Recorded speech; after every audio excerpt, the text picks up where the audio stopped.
So welcome all.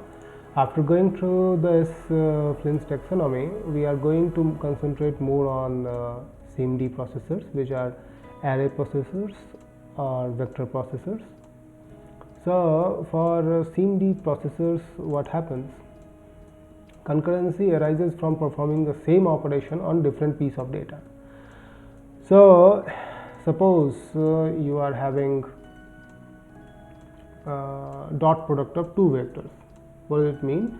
You have two vectors which look like this, right? So dot product means element wise product, right? So in this case, the first element is multiplied with the first element, second element is multiplied with the second element, and so on. So you can understand here that the instruction, which is multiplication, it is same. However, the data is continuously changing. So in such applications, CMD processors are very efficient. Now such processors are different from data flow, where in data flow what happens, as soon as the data is ready, we allow the execution to take place. However, instructions can be different. So here what we are saying, we have the same instruction operating on multiple data. If it is a thread parallelism, also it says that we are executing multiple threads. However, these threads may be executing different instructions. However, you can understand here we are saying that we have same instruction to operate on multiple data. So here in CMD what happens, we operate concurrently the same operation on different piece of data. So this is a form of instruction level parallelism, where instruction happens to be the same across the data. Okay, the data is changing, instruction is same. However, in instruction level parallelism, what you would have studied earlier, that instructions can be parallelized, but here you can understand that if we would not use this CMD architecture, in that case what would happen for operating multiplication of these elements, you would be fetching this instruction multiple times for each data. But now, since we have this CMD processor, just one instruction is enough to say to instruct for operating on different data. So in a way it is a instruction level parallelism. Now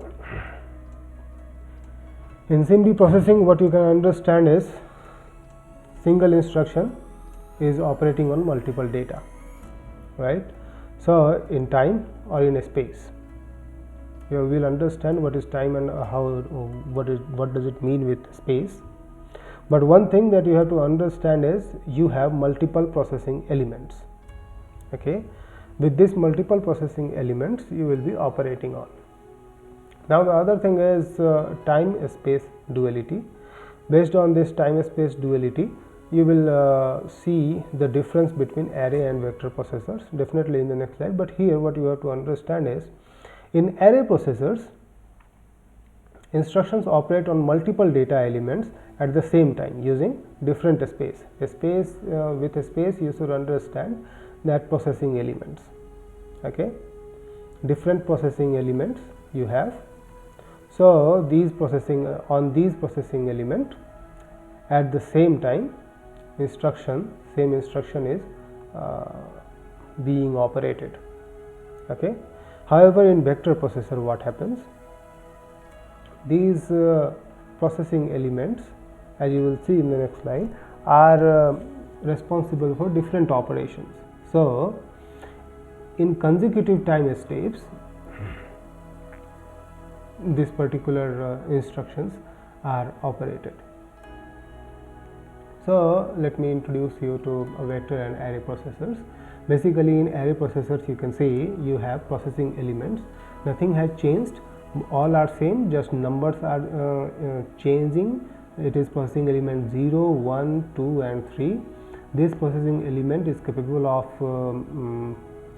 operating on different instructions, means it is capable of performing different operations. Maybe it is load, addition, multiply, store, all of the operations. Similarly, all the processing elements are able to perform all the operations, load, store, addition, multiplication, these kind of things, right? So at any single time, if you want to see at one time instance, what you will find that all the processing elements are operating the same instruction considering different data, right? However, if you see the space, in one space, in same space, what happens, multiple instructions can be operated. However, in contrast, here in vector processor, you have different processing elements. These processing elements are responsible for a unique operation. Suppose there will be a load unit, another will be add unit, multiply unit or store unit. There are several units, units responsible for a particular operation. So in such kind of operation, what you will see, at any particular time, these processing elements, those processing elements which are involved, they would be operating on different instructions, okay? And if you will see this particular space, then in one space only one operation is being performed, okay? However, you can also understand that here they all are operating on different data at particular time, okay? Now we are also contrasting this array processor from a BLEU processor. BLEU is actually a very large instruction word. It is very large instruction word. In this processing, what happens actually, you have a compiler for the written programs, the instructions are there. What a compiler for this BLEU processor, what it does, it knows the number of processing elements in the particular system. So according to the number of processing elements, it generates a compact instruction which internally has a number of instructions depending on the number of processing elements. Suppose here there are 4 processing elements, so instruction has been generated which has 4 instructions internally. Now you can see these instructions are not same, these instructions are different, okay? However, program counter is pointing to just one address. So from this address, when the instruction will be fetched, then this large instruction will be fetched and it will be given for executing on the processing elements, okay? But this is a story of BLEU processor. However, it will be different in array processor. How? In array processors, you will have one single instruction and this instruction will be operated on all the processing elements considering the different data, okay? Only the data is changing, instruction is same. So this is the story of array processors. What will happen in vector processors? In case of vector processor, you can process vectors. Suppose it will be very useful when you process one-dimensional array. One-dimensional arrays are also known as vector, right? So here in this example, suppose you have scientific computation where you are performing average of 2 one-dimensional array, 2 vectors, okay? Vector A as well as vector B. Average means element wise average, right? You are finding the summation of these 2 elements, you are dividing by 2 and storing in a third vector which is C. Okay, so you can see this is a vector operation. So in such operations, vector processors can be very helpful, or I should say very efficient. So in this case, what you will need is a vector register. This vector register will be different from a scalar register. Okay, let me start again. In a scalar processing, with a scalar processors, what was happening with a scalar processors, you were having scalar registers, maybe of 32-bit or 16-bit or 64-bit, whatever. So in such registers, a certain value can be stored. Now you want to process on vectors, so near to the processing element you should have a vector register, okay, which can store multiple values. I should say which can store a vector rather than a scalar value. It can store a whole vector.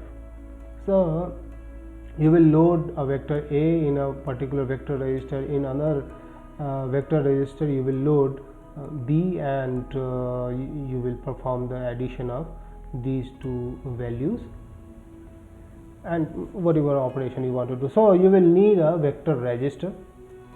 Along with that, you will need a VLAN register. VLAN register will tell you the particular length of your vector, right? There is something called a stride. A stride is actually it tells you the distance in memory between two consecutive elements of the vector. These two elements in the memory, if they are stored in a consecutive location, then it is the stride is 1. Okay, if at all a stride is 2, it means the elements are interleaved by 2 locations. Okay, so similarly a stride can be 1, 2, 3, whatever, depending on our memory storage. Now in this vector processors, what will happen, two important things that you have to understand is the vector functional units are pipelined.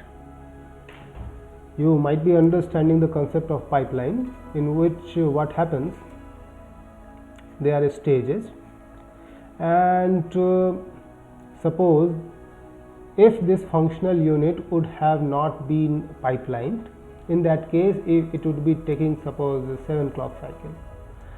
Now there are stages. We have divided this whole processing into stages with 1 clock cycle each. Okay,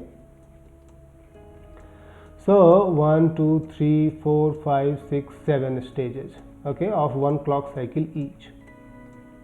In that case, now if you want to operate, this instruction will come, it starts executing, and after 7 clock cycle the output, you will get the output, right? But when this first instruction was in second stage, you were able to introduce a new instruction. I should say whatever, let me say about the pipeline, new instruction in the first stage. Now here also, if you want to perform some operation, this unit is designed for a particular operation. So this unit is performing one operation, only the data is changing. So you can introduce the data in each clock cycle. So after 7 clock cycle you get the output for the first data, and in 8th clock cycle you are getting the output of second data. In 9th clock cycle you are getting the third data, result for the third data, and so on. In each clock cycle you will start getting a output for each element of the vector. So now at any one time, if you see, in each stage will be operating on a particular different data. Leave the initial 7 clock cycles. After the first 7 clock cycles, if you see, then in each clock cycle, then in each stage will be operating on different data, right? So this is the story of vector processor. Now here you can understand these stages are operating on different data. So there is no inter-vector dependency, they do not depend on each other. Okay, so there is nothing to worry about control flow. Okay, since all the instruction is same, and in this pipeline no other instruction can be executed.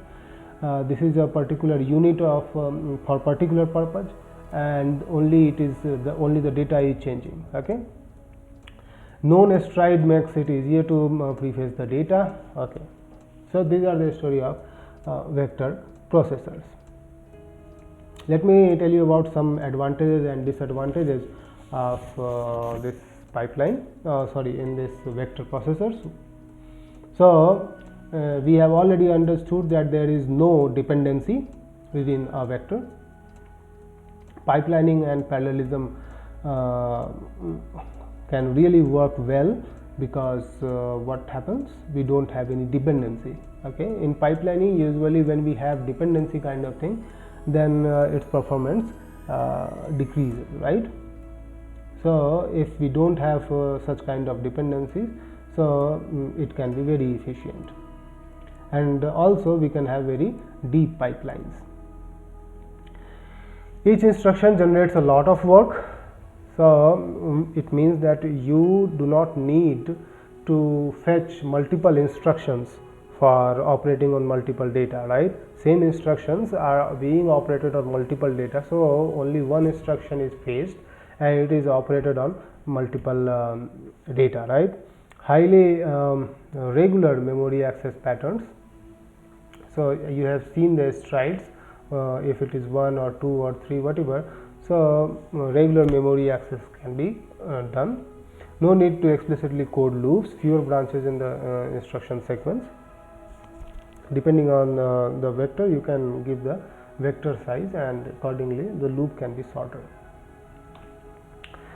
You can also understand that if we talk about the parallelism, means whether parallelism is regular or not, it means that whether we are executing the same instruction or not. If we are executing the same instruction, then we can say the parallelism is regular.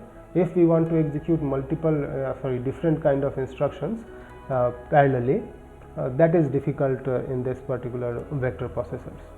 Okay, so this can be a limitation for this, where it becomes inefficient if the parallelism is irregular. Now you can understand about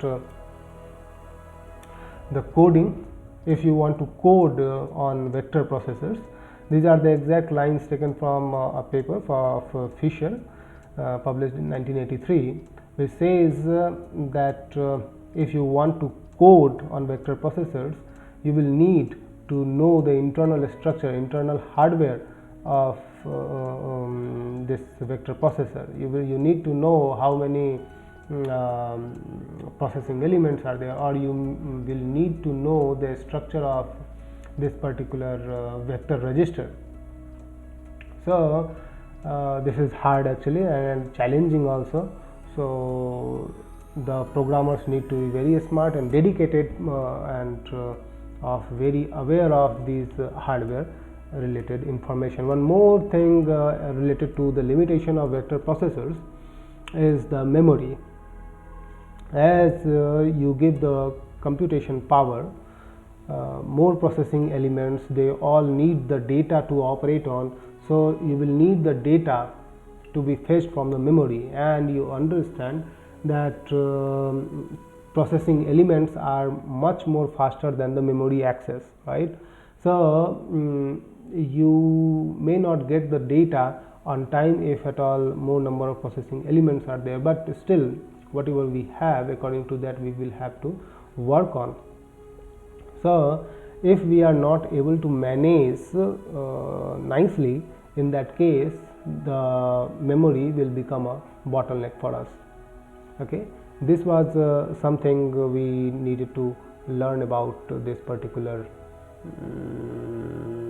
in this video. that we have seen about the vector and array processor. In next video we will try to see a little more detail on vector processors. For now, thank you.